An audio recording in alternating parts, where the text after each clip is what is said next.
Bienvenue sur notre chaîne. N'oubliez pas de vous abonner pour ne pas manquer les nouvelles vidéos. Bon visionnage. Ça avait été une enquête épuisante, qui avait duré 1 an et poussé chacun des participants à ses limites. En tant qu'enquêteur principal, j'avais passé d'innombrables nuits à éplucher des preuves et à suivre des pistes pour reconstituer l'affaire. Le procès ressemblait au chapitre final, l'aboutissement de mois de travail qui avaient complètement envahi ma vie. Ces 2 semaines passées au tribunal avaient été épuisantes, tant physiquement que mentalement, mais je savais que la fin approchait, maintenant que le jury détenait le destin de l'accusé. Les émotions étaient vives tout au long du procès. Pour moi, c'était personnel, je devais faire face à de vieux souvenirs que je croyais enfouis depuis longtemps. L'atmosphère était lourde dans la salle d'audience, dévoilant une histoire que beaucoup avaient tenté de garder secrète. Tandis que le jury écoutait les plaidoiries finales, je ressentis à la fois un profond soulagement et de l'anxiété. Le jury fut renvoyé après avoir entendu les dernières déclarations. Il était tard, presque 16 heures, quand le juge leur ordonna de rentrer à l'hôtel pour le week-end. L'accusé fut reconduit au centre de détention du comté de Tarrant, et il n'y aurait aucun nouveau développement avant lundi. Je retournai donc à ma chambre au Hilton Garden Inn, au centre-ville de Dallas, m'arrêtant dans un bar pour boire une bière et manger un morceau. À mi-chemin de ma bière, j'entendis une voix féminine derrière moi. « Hé, cow-boy, tu m'offres un verre » demanda-t-elle. Je me retournai et la reconnus instantanément. Ashley. Ashley Marks. Oui, c'est moi, répondit-elle en souriant. Je lui fis signe de s'asseoir à mes côtés. Mon Dieu, ça fait combien de temps ? 17 ans, oui, 17, reprit-elle. Ashley avait été l'une de mes meilleures amies au lycée. À l'époque, on nous appelait les « 4 mousquetaires », mais tout avait changé lorsque sa famille avait déménagé à Austin pendant notre année de terminale. Je couvre le procès Jenkins, expliqua-t-elle. Je t'ai vu témoigner. Je suis vraiment désolé pour Jolene, elle ne méritait pas ça. Je hochai la tête, mais restai silencieux. Jolene ne méritait pas de mourir de cette façon. J'aurais préféré quelque chose de plus douloureux pour son boucher. Alors, comment tu tiens le coup, Bill ? Demanda-t-elle. Autant que possible, vu que les 16 dernières années de ma vie ont été une imposture. Au moins, tu as tes enfants, répondit-elle. Oui, légalement ils sont à moi. Crois-moi, tu es leur père à tous les égards qui comptent, dit-elle. Ça ne me console pas vraiment, soupirai-je. Elle hésita avant de continuer. Je dois t'avouer quelque chose. Tous les journalistes présents dans cette salle d'audience veulent ton histoire, et j'aimerais être celle qui la raconte. Je sais que tu as des problèmes de confiance, mais personne ne te connaît comme moi. On peut signer un contrat, je ne publierai rien sans ton approbation. Mon rédacteur en chef est d'accord. Je veux juste bien faire les choses. Au fond de moi, je savais qu'elle avait raison. Tous les grands médias m'avaient déjà approché et c'était accablant. Je sentais que je pouvais lui faire confiance, alors je pris ma décision. D'accord, Ashley, marché conclu. Alors, on fait comment ? On en parle ici ou on va dans ta chambre ou la mienne ? C'est quoi le plan ? Je voulais justement aller rendre visite à l'ancienne propriété familiale depuis un moment. C'est à seulement 2, peut-être 2h30 vers l'ouest. Il est encore tôt et le jury ne commencera à délibérer que lundi, donc on a le week-end. Pourquoi ne pas y aller en voiture ? Tu me raconteras tout en chemin et, une fois sur place, peut-être que je pourrai parler à tes enfants et tes parents, si ça te va.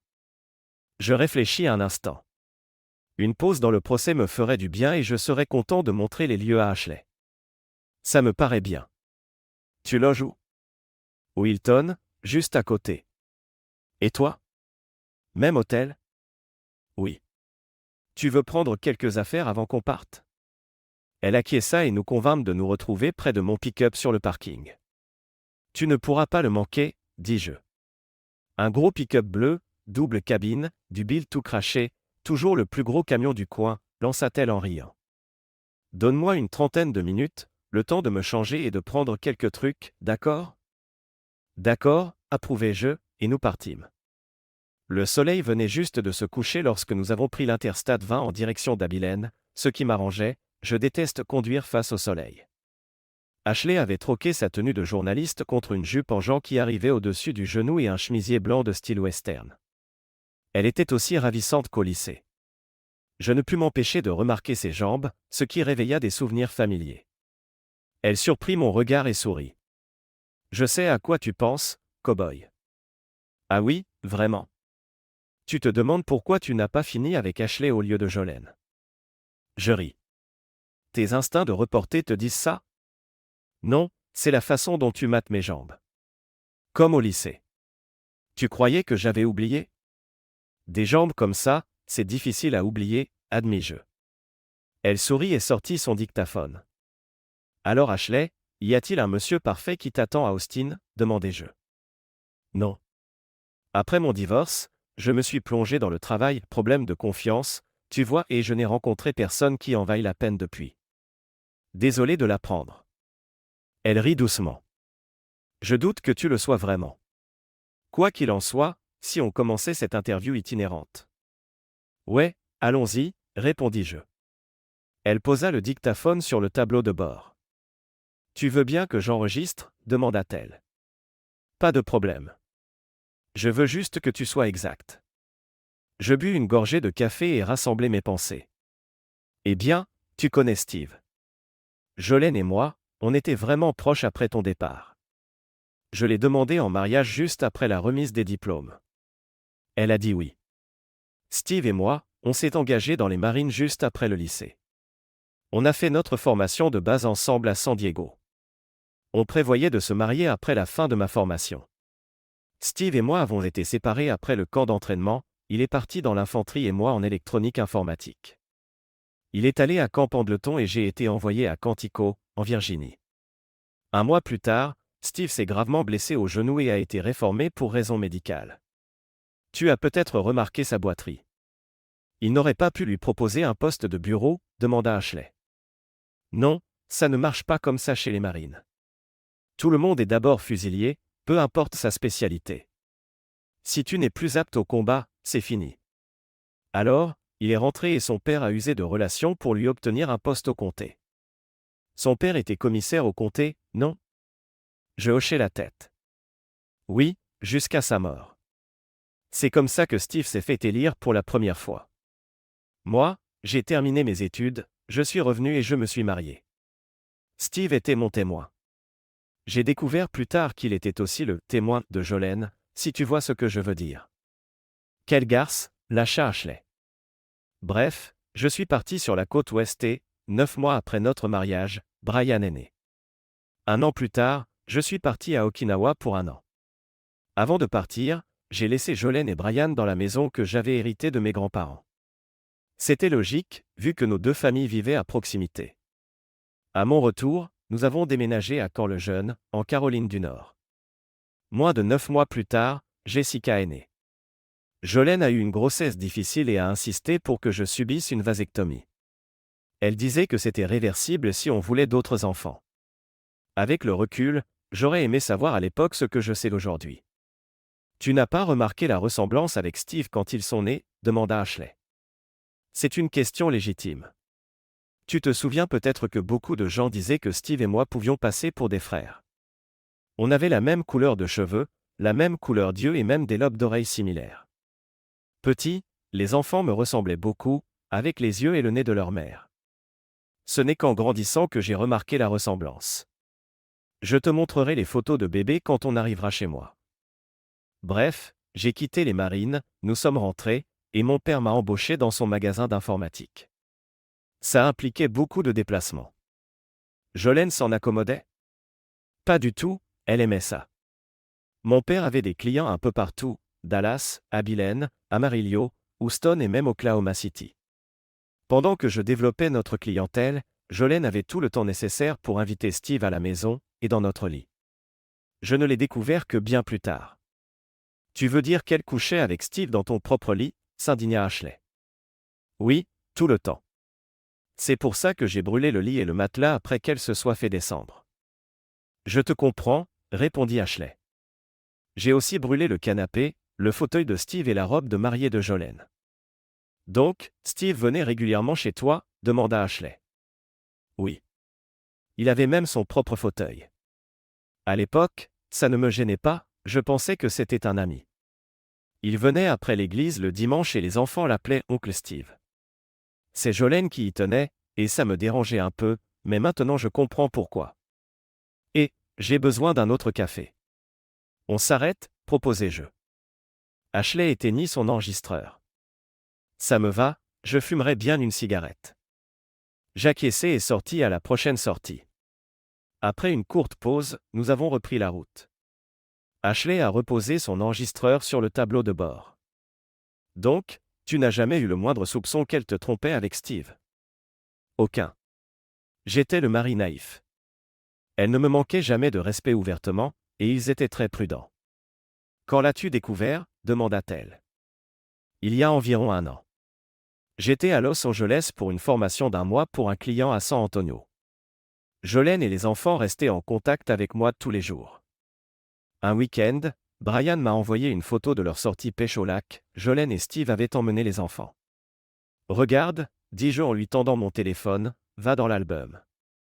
Tu verras Brian qui tient un poisson à côté de Steve. Ashley examina la photo. Mon Dieu, ils se ressemblent comme 2 gouttes d'eau, même les fossettes. Oui, et maintenant regarde la main gauche de Jolene. Ashley zooma. Pas de bague. Exact. Devine où elles étaient. Je lui montrai un autre dossier. Regarde celle avec le cendrier. Elle zooma et s'exclama. C'est. Oui, la bague de fiançailles de mon arrière-grand-mère et l'alliance que je lui avais offerte, avec des mégots de cigarettes, ceux de Steve. Ce cendrier était sur ma table de chevet, dans notre chambre. Ashley eut les larmes aux yeux. Comment a-t-elle pu te faire ça? Et c'est Jessica qui t'a envoyé ça? Oui, elle aidait sa mère à faire le ménage, y compris à vider les cendriers. Elle a vu les bagues, les a photographiées et me les a envoyées. Elle était très bouleversée. Je comprends, répondit Ashley. Elle a parlé de ça à Jolene? Pas que je sache. Je lui ai dit de ne rien dire. Je lui ai aussi demandé de prendre les bagues et de me les envoyer par la poste. Ashley esquissa un sourire triste. Je parie que Jolene a dû paniquer. Oui. Jessica a suivi mes instructions à la lettre, et Jolene est devenue folle en essayant de trouver ses bagues. Elle a même fait venir Steve pour chercher partout, les canalisations, la poubelle. J'aurais aimé filmer ça. Que as-tu fait ensuite? Demanda Ashley. Mon cours se terminait un vendredi, alors je suis rentré directement à la maison le samedi soir. Jolene m'a accueilli dehors, en pleurs, se lamentant sur la perte de la bague de mon arrière-grand-mère. Elle était en panique. J'ai fait semblant de compatir, lui demandant si elle avait cherché partout, puis j'ai sorti les bagues de ma poche. Elle a failli s'évanouir. Comment as-tu justifié leur présence dans ta poche? J'ai juste dit qu'un ami les avait trouvées et me les avait renvoyées. Je n'ai pas mentionné Jessica, car Jolene se serait probablement déchaînée contre elle. Je lui ai dit, ne les laisse pas dans le cendrier la prochaine fois que Steve vient, et elle s'est figée, les yeux écarquillés, en pleurs, en me disant qu'elle m'aimait. Désolé, ajoutai-je en voyant l'expression d'Ashley, je n'aurais pas dû jurer. Ne t'en fais pas, j'ai entendu pire, répondit-elle. Bref, à partir de là, je savais que c'était fini. Je n'avais pas encore de preuves concrètes de leur liaison, donc j'ai commencé à rassembler des éléments. D'abord, je voulais faire des tests ADN pour voir si j'étais vraiment le père. J'ai aussi installé des caméras de surveillance à détection de mouvement, des enregistreurs audio et j'ai même espionné les téléphones. Tout était envoyé vers mon serveur domestique et sauvegardé dans le cloud. J'ai tout installé pendant qu'elle faisait des courses. Les tests ADN ont été simples, l'un de nos clients à Dallas gérait ce genre d'analyse. J'ai prélevé des échantillons sur les enfants, en leur demandant de ne rien dire à leur mère, j'ai fait le mien et j'ai attendu. Dimanche suivant, Steve est venu faire la sieste dans son fauteuil habituel et j'ai réussi à prélever un échantillon dans sa joue. Une semaine après, les résultats sont tombés, 99,9% de chances que Steve soit le père de Brian et de Jessica. Ils étaient donc ensemble depuis au moins 16 ans, et je n'ai rien vu venir. Tu n'as jamais eu le moindre soupçon, répéta Ashley, incrédule. Aucun, pas le moindre. Si j'avais fait attention, j'aurais peut-être compris, mais jusqu'à ce moment-là, elle ne m'avait jamais donné de raison de douter. Notre vie intime était normale, même après la naissance des enfants. Mais il me fallait plus de preuves. Une semaine après avoir installé le matériel, j'ai eu ma première vidéo. Je devais aller à Oklahoma City pour quelques jours afin d'installer un serveur. Les enfants étaient chez mes parents, donc Jolene était seule. À peine étais-je parti qu'elle a appelé Steve. Je l'ai appelé depuis mon hôtel pour lui dire que j'étais bien arrivé. Elle m'a répondu qu'elle m'aimait, mais je n'en avais plus rien à faire à ce stade. Je me suis connecté à mon serveur domestique et j'ai attendu. Vers 21h, ils étaient dans notre lit, sans protection, ce qui m'a vraiment rendu furieux, mais le pire était ce qu'ils disaient. « Qu'est-ce qu'ils disaient » demanda Ashley. « Attends, je dois prendre cette sortie. » On est à environ 30 minutes de la maison. Je devais me concentrer, il faisait nuit et cette route n'avait ni lampadaire, ni barrière, ni marquage. On pouvait facilement finir dans le fossé ou pire. Cette zone était aussi connue pour les anciens complices de Steve dans le trafic de pilules. La plupart avaient été arrêtés ou avaient quitté la région après la chute de Steve, mais je restais prudent. J'ai allumé mes feux de route, la rampe lumineuse, le scanner de police, et j'ai pris mon pistolet dans la boîte à gants. Pas question de prendre des risques. Nous sommes enfin arrivés chez moi, et Ashley remarqua la voiture des Texas DPS dans l'allée. « Qui est-ce » demanda-t-elle. « La sécurité » répondis-je. Ils surveillent la maison depuis l'arrestation de Steve. Certains de ses complices ont essayé de l'incendier pour se venger, mais on les a arrêtés. Je tapotai le pistolet à ma ceinture pour lui faire comprendre. « On est en sécurité ici » demanda-t-elle, un peu inquiète. « Oui, ils assurent une protection 24H/24, 7J/7. Des agents DPS protègent aussi mes parents et les enfants. La plupart des amis de Steve sont en prison, mais on ne veut prendre aucun risque. Ils ont même dû congédier la majorité du personnel du shérif. Allons-y, je vais te les présenter. » Je me garai dans le garage, puis nous sommes allés saluer l'agent DPS dans sa voiture. Il est sorti. « Bill Jennings ? Je pensais que vous étiez à Dallas pour le procès. » On se serra la main. « Le jury a été saisi ce matin. Je te présente Ashley Marks, reportée pour l'Austin Statesman. Elle est avec moi ce week-end, pour couvrir l'histoire de Steve. » L'agent la salua.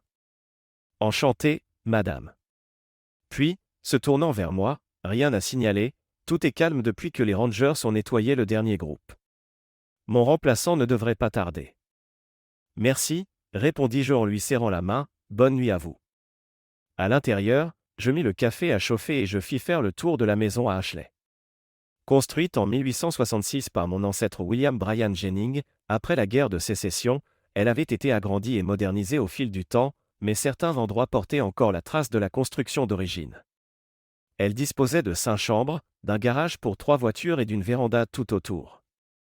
Les pièces comprenaient les chambres des enfants, la chambre principale, une salle de bricolage pour Jolene et une salle de jeu pour les enfants. Je proposai la chambre principale à Ashley, puisqu'elle disposait d'une salle de bain privée. Moi, je dormais sur le futon de mon bureau depuis que j'avais découvert l'infidélité de Jolene. Mais Ashley refusa. « Hors de question, dit-elle. Le lit est assez grand pour nous deux. On est adultes, on peut gérer. » Sa réponse me surprit, mais j'acceptai. « D'accord, si tu insistes. » Elle sourit, m'entraîna en bas et dit. « Tu as une histoire à raconter, alors allons-y. Mais avant, laisse-moi appeler les enfants pour leur dire qu'on passera demain. » Je passai un coup de fil à mes parents, je parlai à mon père et aux enfants pour convenir de se voir le lendemain à l'heure du déjeuner. Ensuite, je pris un café et rejoignis Ashley au salon. Je remarquai une pile de DVD et allai les chercher dans mon bureau. « Ça devrait t'éclairer, dis-je. » Elle ouvrit de grands yeux. « Tu as tant de vidéos que ça ? » « Oui, j'ai installé beaucoup de caméras dans la maison et aussi à mon bureau. J'ai scanné tous les documents, j'ai des photos et de l'audio. Tout est là, avec des copies de sauvegarde. J'ai choisi le DVD correspondant et l'ai mis dans le lecteur. Attention, c'est explicite. Je suis prête, dit-elle. Je l'ai prévenu que cette vidéo confirmait mes soupçons et qu'il fallait surtout écouter ce qu'il disait. On y voyait Jolene et Steve entrer dans la chambre, se déshabiller. Jolene enlevait ses bagues et les jetait dans le cendrier. Steve souriait et écrasait sa cigarette dessus. « Au diable ce ring et son arrière-grand-mère » ricana Jolene. Ashley eut un haut le cœur et les larmes aux yeux. Je fis avancer la vidéo pour épargner les scènes trop explicites, ce dont elle me fut reconnaissante. « Ça dure 1 heure, Mais c'est la suite qui est cruciale, dis-je. Merci de ne pas tout montrer, répondit Ashley. C'est une chose de savoir, c'en est une autre de voir. Dans la partie que je lui montrais, après l'acte, il fumait une cigarette. Steve éteignit la sienne sur les bagues. Je suis encore enceinte, déclara Jolene. On dirait que tu vas être papa. Steve fronça les sourcils. Tu n'étais pas sous pilule? La plupart du temps, mais j'ai peut-être oublié 1 ou 2 jours. Pourquoi tu ne te protèges pas, toi? Je déteste ces trucs, répondit-il. Tu sais qu'on a une règle, pas de capote. Eh bien, tu vas devoir te débrouiller. Peut-être en convaincre, petit zizi, que c'est son gosse. Je ne peux pas recommencer un avortement, j'en ai déjà fait 3, et le dernier a failli me tuer. En plus, Bill a subi une vasectomie après Jessica, souviens-toi. C'était ton idée. Je ne suis pas du genre à me marier, rétorqua Steve. Une famille me gâcherait la vie. Bill bosse, j'en profite, pas de prise de tête. Et ne t'inquiète pas pour Bill, il ne capte rien. On pourrait le faire sous son nez. S'il devient suspicieux, fais comme avec les autres. C'était des clandestins, personne ne s'en soucie. Lui, c'est différent, c'est un type respecté, répliqua Jolene. Tu pourrais peut-être organiser un accident. Les gens se tuent souvent sur un diantrail. Peut-être un truc, mais pas trop vite.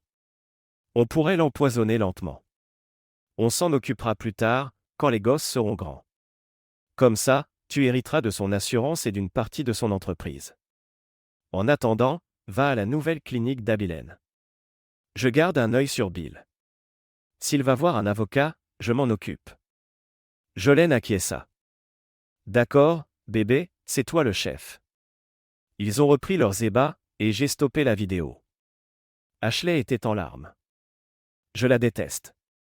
Et tu es resté avec elle pendant 17 ans. J'espère que tu es allé voir un avocat? Oui, tout de suite après ça. Je fis une pause et repris.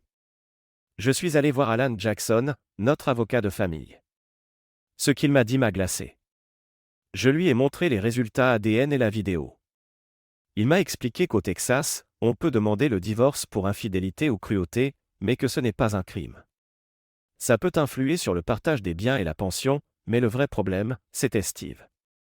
Il contrôle ce comté, et il possède le bureau du shérif et la plupart des juges. Au Texas, tu dois demander le divorce dans le comté où tu résides depuis au moins 90 jours, et aucun juge local n'accepterait mon dossier. En plus, Jolene étant enceinte, le divorce risquait d'être repoussé, car on attend souvent la naissance pour régler la procédure, peu importe qui est le père. Alan a ajouté que Steve savait peut-être que je comptais divorcer et qu'il lui avait ordonné d'en être informé. Ça veut dire violer la confidentialité avocat-client, demandai-je, sidéré. Oui, Bill, je n'aime pas ça, mais je ne veux pas finir dans un fossé sur un diantrail. Je suis désolé, je n'ai pas le choix. J'étais abasourdi. Eh bien, je n'ai pas le choix non plus, tu es viré. Donne-moi tous nos dossiers et copies, tout de suite. Je Y attendais, répondit-il en me montrant des cartons près de la porte. Il griffonna des notes sur un papier et me le tendit. Merci, dis-je, comprenant qu'il me donnait quand même un indice. Tu ne peux pas continuer à être notre avocat, mais... C'est ça, dit-il, en désignant les cartons. De retour dans le pick-up, j'ai appelé les contacts inscrits sur le papier, un avocat spécialisé en droit familial, un procureur de l'État et un ranger texan, tous à Dallas. Puis j'ai parlé à mon père pour lui expliquer que j'avais viré Alan. Pourquoi, a-t-il demandé calmement. J'ai montré les preuves ADN et la vidéo, ainsi que les menaces de Steve. L'expression de mon père a changé du tout au tout. Mince, je savais que Steve était louche, mais pas à ce point. On doit protéger les enfants. J'étais d'accord, mais ne savais pas comment. Mon père avait un plan. Tu as tes rendez-vous à Dallas demain. Dis à Jolene que tu pars à Phoenix pour quelques jours. Moi, je m'occupe de prendre les enfants chez toi et de les emmener chez nous. Comme ça, Steve aura peut-être du mal à te suivre. Les enfants doivent savoir la vérité, répondis-je. Ils sont assez grands pour comprendre, dit mon père. Parle-leur. J'ai appelé Brian. Brian, votre grand-père va vous chercher à la maison après l'école. Pourquoi, papa, demanda-t-il, confus. Je t'expliquerai plus tard. Assure-toi juste, avec ta sœur, d'être prêt. D'accord, papa. Je t'aime. Moi aussi, fiston. Quelques minutes plus tard, ma secrétaire m'a appelé. Bill, Steve Jenkins est là. J'ai posé mon arme sur le bureau, prête à être saisie, j'ai lancé l'enregistrement audio et j'ai averti mon père. Steve est entré, arrogant. Sympa, ton flingue. Je ne savais pas que les informaticiens se promenaient armés, fanfaronna-t-il. Qu'est-ce que tu veux, Steve, ai-je demandé, direct. J'ai appris que tu avais rencontré Alan aujourd'hui. Et alors? Si tu penses à divorcer, oublie tout de suite. Je m'en fiche que tu sois au courant pour Jolene et moi, mais tu ne me traîneras pas devant un tribunal. Pourquoi, Steve? On était amis. Ça fait combien de temps? Depuis le bal de promo, répondit-il avec un rictus. Tu te souviens quand tu as dansé avec Ashley? Eh bien, Jolene et moi, on s'est éclipsés. Après, on a recommencé quand tu étais à Quantico.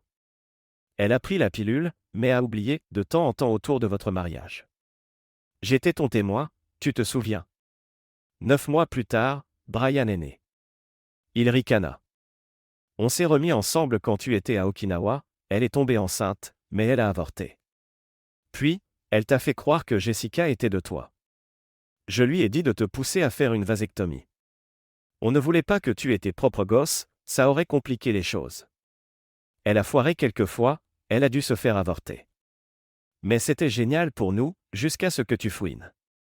Maintenant, c'est simple, cornu, pas de divorce, pas de secret. Je viens quand je veux. Si tu es dans le lit, je t'en sors. Rappelle-toi, c'est moi qui commande. Si tu tentes quoi que ce soit, pense aux enfants. Si tu fais du mal aux enfants, je te descends, ai-je rétorqué. Parle toujours, c'est moi qui contrôle ce comté. J'ai le shérif et les juges. Et maintenant, je te possède, toi. Tu obéis, ou c'est fini pour toi et tes gosses. Peut-être que je m'amuserai un peu avec ta fille avant. Tu ferais du mal à tes propres enfants, demandai-je, horrifié. Réveille-toi. Il sortit. J'arrêtai l'enregistrement, le gravai sur un DVD et en envoyai des copies à mon père et à mes contacts de Dallas, puis je l'appelai. Papa, regarde Témé. Il est passé, il a menacé les enfants. On doit agir maintenant. Compris, répondit-il. Je m'occupe des enfants. Je joignis l'école pour leur dire que Jolene et Steve étaient interdits de récupérer mes enfants. Ensuite, j'appelai Brian. Toi et Jessica rentrez directement chez grand-père. Pas de discussion. D'accord, papa. Mais fais-moi confiance, on en parlera plus tard. J'ai pris mon arme, le DVD et j'ai quitté mon bureau pour aller directement chez moi. Mon père m'y rejoindrait. 15 minutes plus tard, j'étais arrivé. Le pick-up de Steve n'y était pas, mais la voiture de Jolene était là, ce qui était bon signe. J'entrai prudemment, main sur mon holster. La maison était silencieuse. Jolene descendit les escaliers. Bill, tu es rentré tôt. Il y a un problème? Steve est là. Pourquoi serait-il là? Demanda-t-elle, jouant l'innocente. Tu sais pourquoi, pour faire ses galipettes ou organiser mon assassinat. Elle ouvrit de grands yeux, la main sur la bouche. Mon Dieu, c'est pas ce que tu crois, laisse-moi t'expliquer. Steve racontait n'importe quoi. On peut arranger ça. Tu te fous de moi? Regarde ça. Je lançai le DVD sur la télé. On entendait les menaces de Steve, puis je lui laissai 30 secondes pour faire ses bagages. Maintenant, tu prends tes affaires et tu pars. Je passai la bague de son doigt et la gardai, récupérant celle de mon arrière-grand-mère. Puis j'ôtai mon alliance et la lui jetai dans la main. Étouffe-toi avec, sifflai-je. Bill, s'il te plaît, ne fais pas ça. Je suis désolé. Tu es désolé, oui, une piètre épouse. Dehors. Je lui jetai son sac à main et la poussai jusqu'à la voiture. Où veux-tu que j'aille? Sanglota-t-elle. Chez Steve, chez ta mère ou en enfer, ça m'est égal. C'est alors que 2 véhicules arrivèrent, le pick-up de mon père en tête, suivi de près par celui de Steve. Jolene cessa aussitôt de pleurer et prit un air goguenard. Voyons qui va partir maintenant, ricana-t-elle. Toi et tes gosses, vous allez supplier qu'on vous achève. Vous iriez jusqu'à nous tuer, demandai-je. En un claquement de doigts. Et j'adorerais ça. Mon père manœuvra son véhicule pour bloquer Steve, qui pila pour ne pas le percuter. Il sortit, et mon père aussi, fusil en main. Qu'est-ce que tu fous, Jennings, hurla Steve. Je fais respecter l'ordonnance d'éloignement, répondit mon père. Quelle ordonnance, vitupéra Steve. Celle qui vous oblige, toi et Jolene, à rester à 150 mètres de ma famille et de nos propriétés. Tu ne le savais pas? Maintenant, tu le sais. Va-t'en. Steve resta figé, surpris d'être défié de la sorte. À ce moment, 2 voitures de la DPS arrivèrent, gyrophares allumés, bloquant le camion de Steve. 4 agents en sortirent, armes au poing. On gère la situation, monsieur Jennings, dit l'un d'eux, se dirigeant vers Steve. Mon père baissa son fusil pendant qu'un agent remettait à Steve l'ordonnance officielle. Puis un autre se tourna vers Jolene et moi. C'est bien elle, demanda-t-il en désignant Jolene. Mon père acquiesça. L'agent s'adressa à Jolene. Madame Jennings, cette ordonnance vous interdit de vous approcher de la famille Jennings à moins de 150 mètres. Toute violation entraînera votre arrestation. Vous comprenez? Oui. Répondit-elle faiblement. Excusez-moi, agent, dis-je en sortant mon enregistreur numérique. Oui, monsieur Jennings. Je fis jouer l'enregistrement où Jolene menaçait clairement de me tuer avec les enfants. L'agent la fixa, puis lui demanda de mettre les mains dans le dos. Madame Jennings, vous êtes en état d'arrestation. Vous avez le droit de garder le silence. Lorsqu'elle fut menottée, il appela un autre officier pour arrêter Steve. Vous allez tous payer pour ça, cracha Jolene tandis qu'on l'emmenait. Au même moment, un fourgon de journalistes arriva, une équipe télé en sortit, caméra au point, pour filmer l'arrestation de Steve. Hors de lui, il cria. Vous savez qui je suis? Oui, monsieur, et je m'en moque. Vous êtes en état d'arrestation. Je t'aurai, grogna Steve. Je réalisais que je n'avais pas mentionné leur projet de liquidation, mais je n'avais pas la preuve sous la main, elle était sur mon DVD et dans le cloud. Mes contacts à Dallas l'avaient aussi. La caméra continuait de tourner. Monsieur Jennings, pourquoi le commissaire Jenkins est-il arrêté? Demanda la journaliste. Parce que menacer de tuer, c'est toujours un crime, même pour un politicien véreux. Maintenant, si vous voulez bien, je dois m'occuper de mes enfants. J'ai tourné les talons, mon père à mes côtés. Steve avait toujours passé pour un fervent partisan des valeurs familiales, mais son image venait de voler en éclats. Ensuite, je suis allé chez mes parents pour tout expliquer aux enfants. J'ai dû leur avouer qu'oncle Steve était leur père biologique. Au début, ils ne voulaient pas le croire, mais j'ai montré les résultats ADN. Ça ne change rien pour moi, dit Jessica. Tu es mon père, un point c'est tout. D'accord, enchaîna Brian. Je les ai pris dans mes bras, fier de leur réaction. Après quelques larmes, je suis rentré chez moi pour faire ma valise et repartir pour Dallas. C'est là que tu as vraiment découvert l'ampleur des choses, n'est-ce pas? M'interrompit Ashley. Oui, acquiesçai-je. J'ai rencontré Dave Brooks, un avocat réputé à Dallas. Il avait aussi convié John Hancock, un procureur de l'État, et Don Jacobs, un ranger du Texas. Désolé de vous imposer ça, me dit Dave, mais après vos dernières preuves, on a jugé préférable de tout faire ensemble. John Hancock prit la parole. Monsieur Jennings, je suis désolé pour ce que vous avez subi. Nous avons déjà un gros dossier contre Steve Jenkins, trafic de pilules, contrebande d'armes, traite d'êtres humains et lien avec 6 meurtres. Votre femme était impliquée, surtout dans la traite. Nous aurions voulu plus de temps pour renforcer le dossier, mais ces menaces nous ont contraints à agir vite. Don Jacobs expliqua que le bureau du shérif était corrompu et que l'État prévoyait de le remplacer par des rangers et des agents du DPS. Pour le divorce, reprit Dave Brooks, nous tenterons une annulation pour fraude. Sinon, nous plaiderons pour infidélité et cruauté. Vous devriez conserver vos biens et avoir la garde des enfants. Nous avons discuté encore 1 heure. Dave me remit un DVD contenant des preuves des activités de Jolene, y compris avec certains adjoints. Je vais chercher la peine de mort pour Jenkins, précisa John Hancock, et votre épouse risque la perpétuité sans possibilité de libération. Soyez prudent, votre vie est toujours en danger. Le retour fut éprouvant. Steve, mon meilleur ami, était un criminel, et ma femme était sa complice. Comment avais-je pu passer à côté de tout ça? De retour en ville, j'ai reçu un appel paniqué de Brian. Papa, rentre tout de suite. Que se passe-t-il? Dépêche-toi. Il raccrocha. J'ai foncé, et en moins de 20 minutes, j'étais devant la maison, entouré d'ambulances et de voitures du DPS. Les ambulanciers sortaient un brancard, et j'ai voulu voir de qui il s'agissait. Sous le drap, c'était le visage de Jolene. Je suis désolé, monsieur Jennings. Il n'y avait plus rien à faire, dit l'ambulancier. Étrangement, je ne ressentis aucune réelle tristesse. Puis j'aperçus Steve sur un autre brancard, l'épaule gauche déchiquetée par une balle de fusil, mais encore vivant. Mes enfants et mon père étaient à l'écart, en sécurité. Je les rejoignis en évitant les flaques de sang. Que s'est-il passé? Demandai-je, sous le choc. Mon père expliqua. On était venus récupérer des affaires. Steve et Jolene sont arrivés, ils avaient dû payer leur caution. Jolene et Jessica se sont mises à se disputer, Steve a sorti une arme. J'avais mon fusil, alors je suis intervenu. Quand Steve a tiré, Jolene a essayé de le retenir, et la balle l'a touché à l'abdomen. Je n'ai eu d'autre choix que de tirer à mon tour. Je l'ai touché à l'épaule, puis j'ai appelé les secours. Brian a essayé de te joindre au téléphone. Tu n'as rien à te reprocher, papa, le rassurai-je. C'était lui ou nous.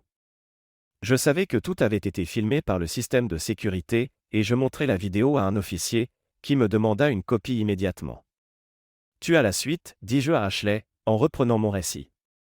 Oui, répondit-elle, la voix brisée. Tu sais déjà le reste. La nuit tombait. J'avais envie de prendre l'air. Je vais fumer, annonçai-je. Ashley me suivit. Ça ne te dérange pas si je viens? Nous avons pris un café et sommes sortis sur la terrasse. La nuit était calme, un silence pesant nous entourait. C'est fou comme c'est paisible, dit Ashley. En ville, on oublie ce genre de quiétude. Elle marqua une pause, puis murmura. Bill, tu dois faire le deuil. Sinon, tu vas te détruire. Plus facile à dire qu'à faire. Comment avancer quand la personne qu'on aimait nous a menti pendant tant d'années? J'ai l'impression qu'on m'a volé ma vie. En plus, les enfants ne sont même pas de moi. Je comprends, répondit-elle doucement. Mon mari m'a trompé, moi aussi, mais tout le monde n'est pas comme ça. Je le sais, dis-je, fixant la nuit. Ashley passa un bras autour de mes épaules. Je suis là pour toi, Bill, quoi qu'il arrive. Je l'ai prise dans mes bras, reconnaissant son soutien dans ce moment si dur. J'ai souvent imaginé ce qui se serait passé si on était sortis ensemble au lycée, dit-elle à voix basse. Moi aussi, admis-je. Peut-être que si mon père n'avait pas déménagé à Austin, les choses auraient été différentes. Tu sais, poursuivit-elle, j'étais jalouse de Jolene à l'époque. Vraiment? Mais tu sortais avec Steve. Juste parce que toi, tu étais avec Jolene. Je souris tristement. Va savoir, ça aurait tout changé. Peut-être que tu ne serais pas devenue une grande journaliste en ville. Peut-être, concéda-t-elle avec un petit rire, mais parfois, je me dis que j'aurais tout laissé tomber pour un homme bien. Je crois que tu en serais capable, lui dis-je. Après un long moment, nous sommes rentrés. J'ai dormi sur le canapé, comme je le faisais depuis la mort de Jolene, malgré la présence de l'officier DPS dehors. Je n'étais pas certain de la tournure que prenaient les choses avec Ashley, et elle semblait le comprendre. Ne t'habitue pas trop à ce canapé, cow-boy, plaisanta-t-elle. Je passais la meilleure nuit depuis longtemps, et le lendemain matin, je me réveillai avec l'odeur du bacon. Debout, paresseux, lança Ashley, debout devant moi avec un long t-shirt. Le petit déjeuner est prêt. En arrivant dans la cuisine, je découvris un festin, pancakes, bacon, saucisses, semoule de maïs, pain grillé, œufs, biscuits, sauce, et du beurre de cacahuète, comme j'aime. Je pourrais m'habituer à ça. Plaisantai-je. J'espère que ça te plaira. Ça fait un bail que je n'ai pas cuisiné le matin pour quelqu'un. L'odeur est déjà délicieuse. Merci, dis-je en attaquant mon assiette. Entre deux bouchées, je la remerciai encore et bus mon café. Une fois fini, je l'ai prise dans mes bras et l'ai embrassée sur la joue. C'était génial. Merci. Je vais me préparer. Fais donc, taquina TL, tu es super, mais tu aurais bien besoin d'un rasage. Sous la douche, je pensais à elle. En moins de 24 heures, je retombais amoureux de celle qui avait été une de mes meilleures amies. Et si c'était le destin? Ashley était déjà habillée quand je redescendis, en jeans et t-shirt, comme à l'époque du lycée. Elle attrapa son sac d'ordinateur et son sac à main. Allez, on y va. Nous sommes allés chez mes parents, les enfants nous ont sauté dessus pour nous saluer. Je leur ai présenté Ashley, puis nous sommes entrés. Ashley a expliqué son projet d'article et m'a demandé si elle pouvait interviewer chaque membre de la famille séparément. Ma mère est partie à la cuisine, mon père m'a emmené dans le salon, tandis qu'Ashley discutait avec Jessica pendant presque 1 heure, puis avec Brian. Pendant ce temps, mon père et moi évitions soigneusement de parler de Jolene ou de Steve. Au bout de 2 heures, Ashley est revenue et a demandé à parler à mon père. J'ai pris les enfants dehors pour jouer un peu au foot.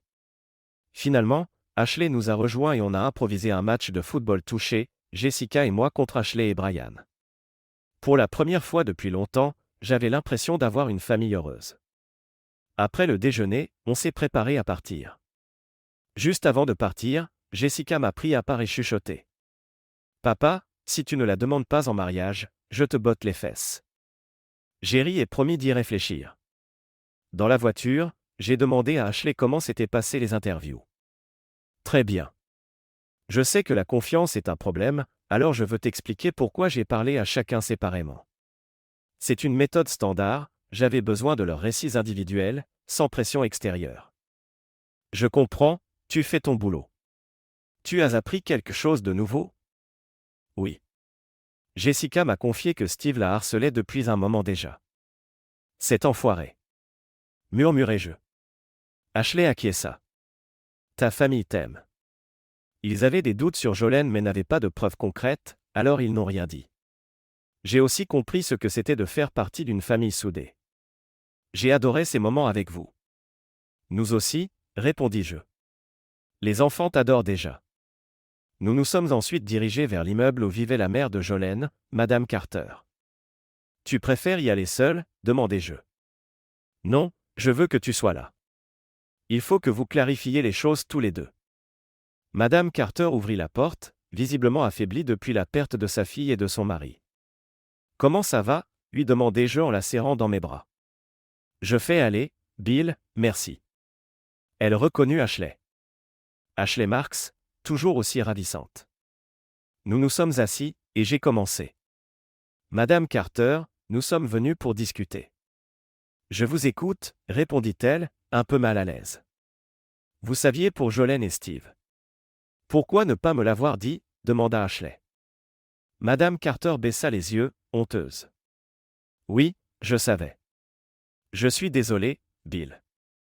J'aurais dû te prévenir. Depuis quand? Insistai-je, essayant de garder mon calme.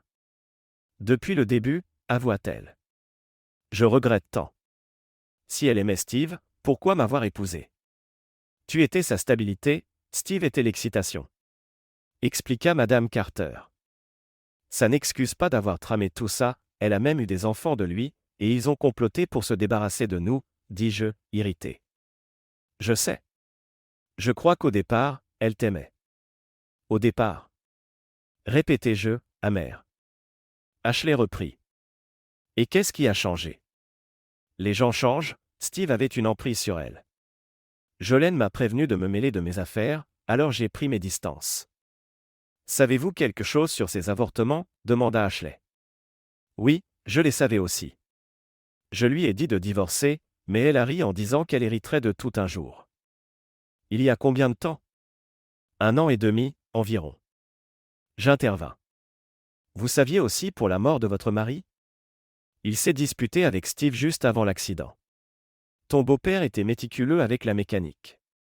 Personne ne s'explique la rupture de la conduite de frein et la biellette cassée. Compris. Merci d'avoir été honnête, Madame Carter. Je sais pourquoi vous n'êtes pas venue à la cérémonie. Ashley remarqua la tombe de Jolene, puis se tourna vers moi. Tu l'as fait incinérer dans sa robe de mariée? Tu te souviens, je t'ai dit que je l'avais brûlée, corrigeai-je. Je vois, répondit Ashley. Merci d'avoir transféré son compte de retraite à sa mère, ça m'a beaucoup aidé, ajouta Madame Carter. Je ne savais même pas qu'elle avait un plan d'épargne, dis-je. Oui, environ 350 000 $. Elle m'en a laissé une partie, et toi tu as mis le reste en fiducie pour les enfants. C'est exact. Ashley conclut. Rien d'autre? Non. Je fis une accolade à ma belle-mère. Vous pouvez voir les enfants quand vous le souhaitez. Nous avons ensuite fait un saut au cimetière. Nous nous sommes tenus devant la pierre tombale de Jolene, sobre et sans ornement. Je vois que tu as mis son nom de jeune fille, remarqua Ashley. Elle ne méritait pas le nôtre, répondis-je. Ashley posa sa main sur mon torse. Tu ressens encore beaucoup de colère. As-tu seulement fait ton deuil? La vérité, c'est que non. Je n'éprouvais plus d'amour, juste de la trahison. Une larme roula sur ma joue et Ashley me prit dans ses bras. Laisse-toi aller, me souffla-t-elle. Ça suffit à briser mes défenses, et je me mis à pleurer, des sanglots profonds. Ashley pleurait aussi.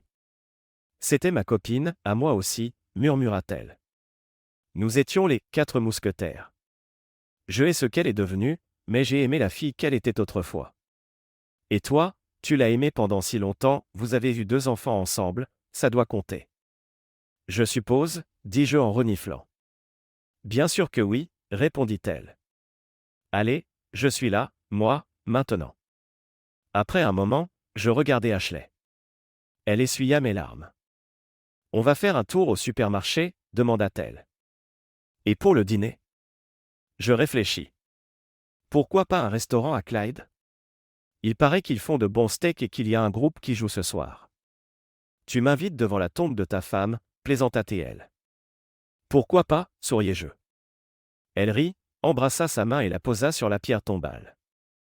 Salut, Jolene. Ton mari m'invite ce soir. Je fis mes adieux. Adieu, ma chère. Murmurai-je.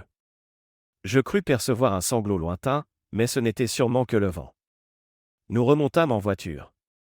Ashley travaillait sur son article. Arrivée à l'hôtel, elle me proposa. Tu n'as plus besoin de garder ta chambre. Le journal paie la mienne jusqu'à la fin du procès. Reste avec moi. Au moins, laisse-moi participer aux frais. Non, paie plutôt le resto, ça suffira. Nous avons dîné, puis dansé à nouveau. Le lendemain matin, on est arrivé tôt au tribunal. Le jury s'était mis à délibérer, Ashley est parti interviewer des gens. Vers 13h30, le jury annonça un verdict. Steve était impassible lorsque le juge déclara. Le jury a délibéré et s'est prononcé, Monsieur Jenkins.